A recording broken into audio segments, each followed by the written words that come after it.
Farmers are getting close to wrapping up the soybean harvest across Minnesota after a week of catching up from recent wet weather.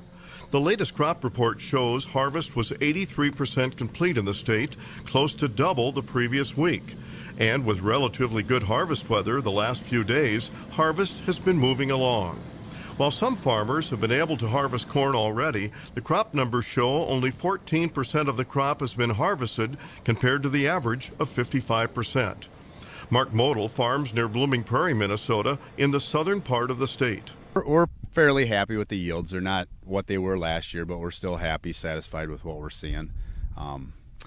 We did dabble in a little corn here Monday when it was a little too wet over here to go back into beans, and pleasantly very surprised. Pretty good corn.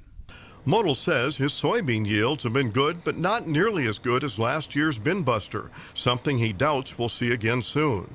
Overall, he feels good about the crop.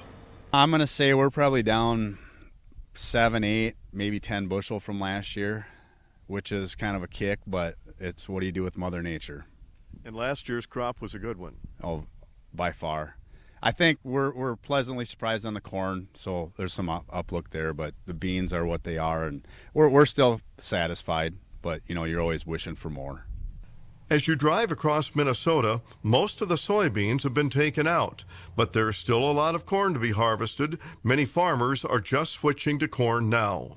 With soybean harvest nearly wrapped up across Minnesota, farmers are now transitioning to the corn. We have seen corn harvested across the state, but again, it's just getting going full-fledged right now. Yields sound good, but we'll know more in the upcoming days ahead. This is Lynn Ketelsen reporting.